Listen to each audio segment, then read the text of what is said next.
এই মুভিটাতে আমরা একটা সাইকো কিলারের কথা বলবো, যে নিজের বান্ধবীকে চোখের সামনে মারা যেতে দেখেও বছরের পর বছর প্রত্যেকটা মেয়ের মধ্যে সেই মৃত বান্ধবী আমলাকে দেখতে পায়।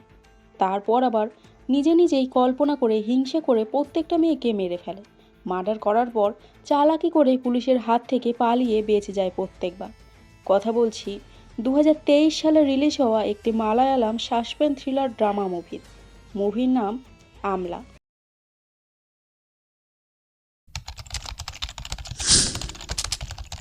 মুভির শুরুতে একটি ছোট ছেলেকে দেখানো হয়, যার নাম বেজিল। ছেলেটিকে ঘরবাড়ি ছেড়ে জঙ্গলে আধারে বাধারে ঘুরে বেড়াতে দেখতে পাওয়া যায়, কারণ পুলিশ তাকে খুঁজে বেড়াচ্ছে।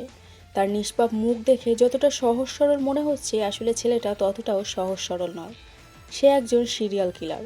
এরপর অনেক বছর কেটে যায়, আর একটা কাপলকে দেখানো হয় যারা রাস্তার মধ্যে তর্ক বিতর্ক করতে থাকে। মেয়েটি ছেলেটিকে বলে, আমাকে এখানেই নামিয়ে দাও, আমি এখান থেকে চলে যেতে পারবো, আমার হোস্টেল এখান থেকে কাছে। ছেলেটি বলে, আমরা কি কিছুক্ষণ সময় এখানে কাটাতে পারি না? মেয়েটা জানায় তার এখন সময় নেই, তাকে এক্ষুনি হোস্টেলে ফিরতে হবে। কিন্তু দুর্ভাগ্যবশত পরদিন পাশের পার্ক থেকে মেয়েটিকে মৃত অবস্থায় পাওয়া যায়। একজন সাফাই কর্মী সকালবেলা সবার প্রথম দেখে আর লোকাল থানায় খবর দেয়। লোকাল থানার ওসি ও সাইবার ক্রাইম অফিস থেকে এসিপি আকবর ও তার সহকর্মী জর্জ আসে। ওসি জর্জকে বলে, মনে হয় এটা একটা সুইসাইড কেস। জর্জ কোনো প্রমাণ ছাড়া সিদ্ধান্ত নিতে বারণ করে। জর্জ আকবরকে বলে, মেয়েটি পাশের হোস্টেলেই থাকতো, কিন্তু কাল রাতে মেয়েটি হোস্টেলে যায়নি। সকালে একজন সাফাই কর্মী মেয়েটির লাশ দেখতে পায়। আকবর সব ডিটেলস কালেক্ট করতে বলে। জর্জ ও আকবর পার্কের সব সিকিউরিটি ও হোস্টেলের বাকি লোকেদের কাছে জিজ্ঞাসাবাদ করে সেমন কিছু ইনফরমেশন পায় না। জর্জ আকবরকে বলে, মনে হয় এইটা সুইসাইড, কারণ যেসব মানুষের জীবনের কোনো লক্ষ্য থাকে না, তাদের বেঁচে থাকার ইচ্ছেটাও অনেকটা কমে যায়। এখান থেকে সিন চেঞ্জ হয়ে শেরিন নামের একটা মেয়েকে দেখানো হয়, যে তার কাজিনের বাড়ি যাচ্ছিল। যেতে যেতে শেরিন ওর বয়ফ্রেন্ডকে ফোন করে বলে, অফিস শেষ করে সেও যেন ওর কাজিনের বাড়িতে চলে যায়। বাড়িতে আজকে আঙ্কেল আন্টি কেউ থাকবে না। জর্জ ও আকবর মার্ডার কেসের কিছু ইনফরমেশন হেড অফিসে জমা দিতে যায়। সেখানে জর্জকে বকা দিয়ে বলে, এইটুকু ইনফরমেশন তো কোনো সাধারণ কনস্টেবলও দিতে পারতো। আকবরকে জিজ্ঞেস করলে সে বলে, মেয়েটি আইটি কোম্পানিতে ভালো স্যালারিতে কাজ করত, ভালো ফ্যামিলি থেকে বিলং করত, দেখতেও ভালো। লাইফে বোর হয়ে সুইসাইড করার মেয়ে ও ছিল না। এটা মার্ডার কেস, আর মার্ডারারকেও আমি নিশ্চয়ই খুঁজে বার করব। আকবর মেয়েটির অফিসে গিয়ে সেই ছেলেটাকে আগের দিনের কথা জিজ্ঞেস করে, যেই ছেলেটি মার্ডার হওয়ার রাতে মেয়েটিকে ড্রপ করতে গেছিল। ছেলেটি বলে, নর্মালি সেদিন আমি ওকে হোস্টেলে ছাড়তে গেছিলাম। যাওয়ার পথে আমি ওকে পার্কে একটু সময় কাটানোর কথা বলেছিলাম, কিন্তু ও বলে ওর হোস্টেলের সময় হয়ে গেছে, আর দেরি করতে পারবে না। তারপর আমার একটা ফোন এসেছিল, কথা শেষ করে কল কাট করে পেছনে তাকিয়ে দেখি ও ছিল না।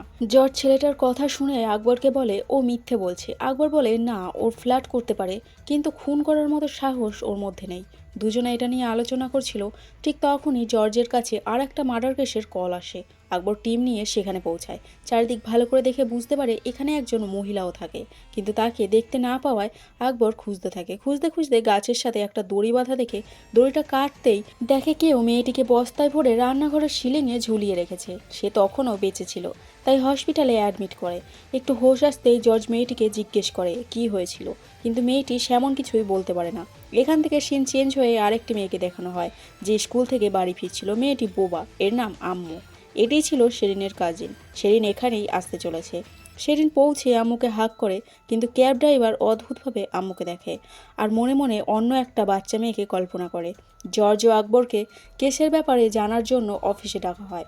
আকবর বলে, আমি যা যা ইনফরমেশন পেয়েছি তাতে স্পষ্ট বোঝা যায় এর টার্গেট শুধুমাত্র মহিলা, আর খুনি বেশ খতরনাক একটা সাইকো কিলার। কথাটা শোনার পর ইন্সপেক্টরটাও বলে, কিছুদিন আগে একজন কয়েদি জেল থেকে পালিয়েছে, তারপর থেকে এই সব ঘটনা ঘটছে। জেল অথরিটি এই ব্যাপারটা লুকিয়ে রেখেছে, তুমি যত তাড়াতাড়ি পারো সেখানে গিয়ে খবর নাও। আকবর থানায় গিয়ে খবর নিয়ে জানতে পারে ক্রিমিনালটা গত 8 বছর ধরে জেলে ছিল। এর আগেও পালানোর চেষ্টা করেছিল, কিন্তু এইবার জেলারদের গাফিলতির জন্যই সে পালিয়ে যায়। আর এই 8 বছরে কেউ এর সাথে দেখা করতে আসেনি। অনেক বছর আগে একবার একটা মেয়ে এসেছিল। আকবর ভিজিটার বুক থেকে মেয়েটির অ্যাড্রেস নিয়ে চলে যায় মেয়েটির সাথে দেখা করতে। ক্রিমিনালটার নাম ছিল বেসিল। আকবর জিজ্ঞেস করে বেসিলের ব্যাপারে। সিস্টার বলে বেসিলের বাবার নাম বেঞ্জামিন ও মায়ের নাম এস্থার ছিল। তখন এস্থার 9 মাসের প্রেগনেন্ট ছিল। সেই সময়েই আমরা জানতে পারি এস্থারের একটা ভয়ঙ্কর রোগ ছিল। ধীরে ধীরে ওর শরীর খুব খারাপ হতে থাকে। সেই রোগের কারণে এস্থার যেগুলো কল্পনা করতো সেগুলোকেই সত্যি ভেবে নিত। এটা একটা জেনেটিক প্রবলেম। একদিন এস্থার বেঞ্জামিনকে জিজ্ঞেস করে, যদি আমি মরে যাই তাহলে কি করবে? বেঞ্জামিন মজা করে বলে, আমি সাথে সাথেই আবার বিয়ে করে নেব। কিন্তু এস্থার এটাকে সিরিয়াসলি নিয়ে নেয়। বেঞ্জামিন কোনো মহিলার সাথে কথা বললে এস্থার সন্দেহ করতে থাকে। আমি ওকে অনেক বুঝিয়েছিলাম কিন্তু বোঝেনি। তারপর একদিন এস্থার নিজের ঘরেই আগুন লাগিয়ে দেয়। ঘরের ভেতরে বেঞ্জামিন ছিল, সে ওই আগুনে পুড়েই মারা যায়। বাচ্চা জন্ম দেওয়ার পর এস্থারও মারা যায়। কিন্তু এই রোগটা ওর থেকে ওর ছেলে বেজিলেরও হয়ে যায়। বেজিল যখন ক্লাস 10-এ পড়তো তখন স্কুলে নতুন অ্যাডমিশন হওয়া আমলাকে ওর খুবই ভালো লেগে যায়। দুজনার ভালো বন্ধু হয়ে যায়। একদিন স্কুলের অন্য একটা ছেলে বেসিলকে একটা লেটার দেয় আমলাকে দেওয়ার জন্য। এ কারণে ছেলেটার উপর বেসিলের একটু রাগ হয়, কিন্তু লেটারটা আমলাকে দেয় না। একদিন বেসিল আমলাকে ওই ছেলেটার সাথে কথা বলতে দেখে। সেদিন রাতে বেসিল কল্পনা করে ওই ছেলেটা রাত্রিবেলা আমলার বাড়ি গিয়ে বেডরুমের জানলা দিয়ে আমলাকে দেখছে। বেসিলও রাগে তক্ষুনি চলে যায় আমলার বাড়িতে দেখার জন্য। গিয়ে দেখে ছেলেটা সেখানে নেই। পরদিন সকালে বেসিল স্কুলে গিয়ে ছেলেটাকে বলে, রাস্তার ধারে রবার গাছের বাগানে আমলা তোমার জন্য অপেক্ষা করবে, স্কুলের পর ওখানে চলে যেও। বেসিল আমলাকেও সেখানে নিয়ে যায়। ছেলেটা আমলার সাথে কথা বলতেই যাচ্ছিল, তখনই বেসিল একটা ভারী লোহা দিয়ে ছেলেটার মাথায় মারে। ওই রক্তাক্ত অবস্থাতেই ছেলেটা আমলাকে নিয়ে পালায়। যেতে যেতে আমলা জঙ্গলের মধ্যে থাকা একটা কুয়োতে পড়ে মারা যায়। বেসিল ছেলেটার পিছু করে ছেলেটাকেও মেরে দেয়। ফিরে এসে বেসিল কাঁদতে কাঁদতে সিস্টারকে বলে, আমলা আর ওই ছেলেটা মারা গেছে, আমি ওকে মেরে দিয়েছি। সিস্টার সাথে সাথে পুলিশকে ফোন করেছিল, কিন্তু বেসিল আমলার সাথে দেখা করতে যাচ্ছি এইরকম একটা চিঠি লিখে পালিয়ে যায়। এখান থেকে ফিরে আকবর একটা প্রেস মিটিংয়ে বলে, মার্ডারের ব্যাপারে অনেক ক্লু পেয়েছে। পরপর এই মার্ডারগুলো ওই একজনাই করছে। সবথেকে বড় কথা, ওর টার্গেট শুধুমাত্র মহিলারা, সেজন্য মহিলারা যেন বেশি সাবধানে থাকে। আর মার্ডারের নাম চেঞ্জ করে, পেশা চেঞ্জ করে এক জায়গা থেকে আরেক জায়গায় যাচ্ছে। আকবর ও জর্জ জানতে পারে এই মুহূর্তে বেসিল রিয়াজ নামে একটা ক্যাব ড্রাইভারিং করছে। জর্জ বেসিলের লোকেশন ট্রাস করে বেরিয়ে যায় সেই লোকেশনের উদ্দেশ্যে। ওদিকে শেরিনকে যে ক্যাব ড্রাইভারটা ড্রপ করে সেই ছিল রিয়াজ অর্থাৎ বেসিল। বেসিল শেরিনকে ড্রপ করে দূরে এক জায়গায় গাড়ি দাঁড় করিয়ে রেখে আমুর সিকিউরিটিকে বলে, ওর গাড়ির ডিজেল শেষ হয়ে গেছে, এখানে কি কোথাও ডিজেল পাওয়া যাবে? বয়স্ক লোকটা ওকে রোডে গিয়ে অপেক্ষা করতে বলে, যদি কোনো গাড়ি আসে তাহলে তার কাছে হেল্প চেয়ে নিতে। বেসিল বয়স্ক লোকটাকে তাও একই কথা বারবার বলতে থাকে। লোকটা বিরক্ত হয়ে ওখান থেকে চলে যেতে বলে বেসিলকে। বেসিল রাগে লোকটাকে মেরে ফেলে। শেরিন ঘর থেকে একটু বাইরে যায় ওর বয়ফ্রেন্ড নিখিলকে ফোন করার জন্য। তখনই বেসিল এসে শেরিনকেও ডিজেলের কথা বলে বারবার রিকোয়েস্ট করতে থাকে। শেরিন ওর বয়ফ্রেন্ডকে ফোন করে ডিজেল আনতে বলে আর বেসিলকে সিকিউরিটি রুমে অপেক্ষা করতে বলে। শেরিন ঘরের জানালা দিয়ে দেখে বেসিল বাইরেই বসে আছে, তাই কাছে গিয়ে জিজ্ঞেস করে, আপনি এখানে কি করছেন? আপনাকে তো সিকিউরিটি রুমে যেতে বললাম।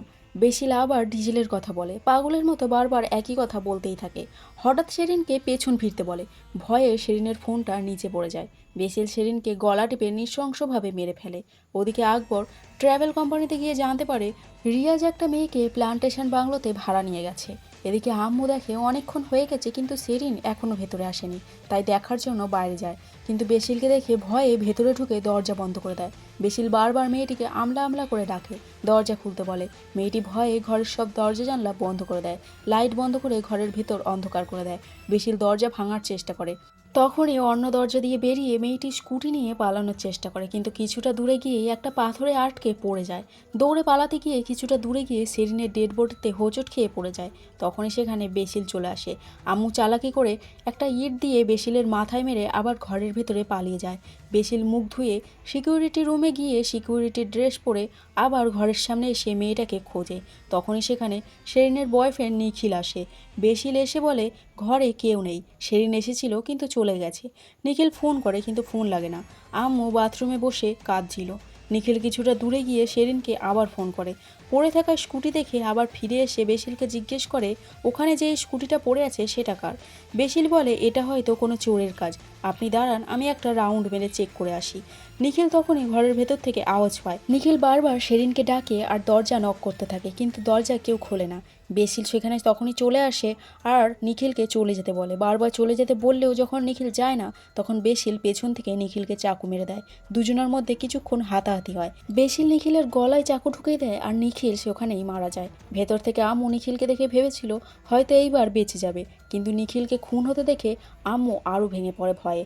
বেসিল জানালা ভেঙে ঘরের ভেতরে উঁকি মারে, ঠিক তখনই আম্মু অনেকগুলো লঙ্কার গুঁড়ো চোখে ছুঁড়ে মারে বেসিলের। তাও জানলা ভেঙে ভেতরে ঢুকে পড়ে। আর ঘরের দরজা খুলতেই যাচ্ছিল, আম্মু সাথে সাথে বেসিলের হাতে চাকু ঢুকিয়ে দেয়। হাতে রুমাল বেঁধে ঘরের ভেতরে ঢুকতেই আম্মু পায়েও চাকু ঢুকিয়ে দেয়। তারপরেও খোঁড়াতে খোঁড়াতে মেয়েটির পেছনে যায়। দরজার সামনে ফেলে রাখা তেলে বেসিল পা পিছলে পড়ে যায়। ওদিকে আকবর চেকপোস্টে জানতে পারে একটা গাড়ি প্লান্টেশন বাংলোর দিকে অনেকক্ষণ আগে গেছিল। আকবর ফোন করে জানতে বলে গাড়িটা ওখানে গেছে কিনা। আম্মু ঘর থেকে বেরিয়ে সিকিউরিটি রুমে আসে। টেলিফোন তখনই আসে, কিন্তু আম্মু বোবা হওয়ার কারণে ফোনটা ধরতে পারে না।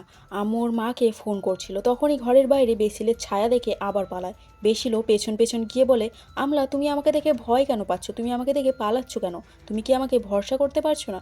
আমি বুঝতে পারছি তুমি সেদিন কেন পালিয়ে গেছিলে। সেদিনের জন্য সরি। তুমি আমাকে কত ভালোবাসতে। বেসিল মেয়েটিকে জড়িয়ে ধরে বলে, চলো আমরা দূরে কোথাও পালিয়ে যাই। আমাকে কেন ভয় পাচ্ছ? আম্মু ভয়ে জঙ্গলের দিকে পালায়। বেসিলও পেছন পেছন আসে। একটা পাথরের চোট খেয়ে মেয়েটি অজ্ঞান হয়ে যায়। বেসিল মেয়েটিকে কাঁধে করে একটা কুয়োর ওপর বসেছিল। কিছুক্ষণ পর মেয়েটির হোশ আসে। পালাতে গিয়ে কুয়োর মধ্যে পড়ে মারা যায়। আকবর জঙ্গলের মধ্যে একটা গাড়ি দেখে, কাছে যায়। সেখানে বেসিল বসেছিল। বলে ওর গাড়ির ডিজেল শেষ হয়ে গেছে, সারা রাত এখানেই আটকে ছিল, জঙ্গলি মোষ ওকে এইভাবে আহত করেছে। আকবর জর্জকে পুরো জায়গাটার সার্চ করতে বলে আর বেসিলকে নিয়ে যায় পাশের হসপিটালে ট্রিটমেন্ট করানোর জন্য। চেকপোস্টে আসতেই অফিসার জিজ্ঞেস করে ওই লোকটাকে পেয়েছে কিনা। আকবর বলে না পায়নি, কিন্তু পেয়ে যাবে। কথাটা শুনে বেসিল তাড়াতাড়ি গাড়ি থেকে নেমে পালায়। আকবরও তাড়াতাড়ি গাড়ি থেকে নেমে বেসিলকে ধরার চেষ্টা করে। দুজনের মধ্যে হাতাহাতি হয় কিছুক্ষণ, তারপর বেসিল আবার পালায়। জর্জও সেখানে পৌঁছায়, বেসিলকে গুলি করে। গুলিটা বেসিলের লাগে না। জর্জ কাছে গিয়ে বেসিলকে ধরতে যায়, কিন্তু পারে না। আকবর ও বেসিলের মধ্যে রিভলভার নিয়ে কাড়াকাড়ি করতে গিয়ে আচমকায় জর্জের গুলি লেগে যায়। আকবর বেসিলকে খুব মারে। বেসিল আকবরের চোখে ধুলো ছিটিয়ে পালায়। আকবর পিছু করে বেসিলের কাঁধে গুলি মেরে দেয়। বেসিল নদীতে পড়ে যায়। আকবর বেসিলকে ধরতে পারে না। কেসটা বন্ধ হয়ে যায়। অনেকদিন পর আকবর আবার কেসটা রিওপেন করতে চায়। বলে আমলাকে হারানোর পর ও ডিপ্রেশনে চলে যায়। কিন্তু কোনো তো কারণ নিশ্চয়ই হবে সব মেয়েকে আমলা মনে করার।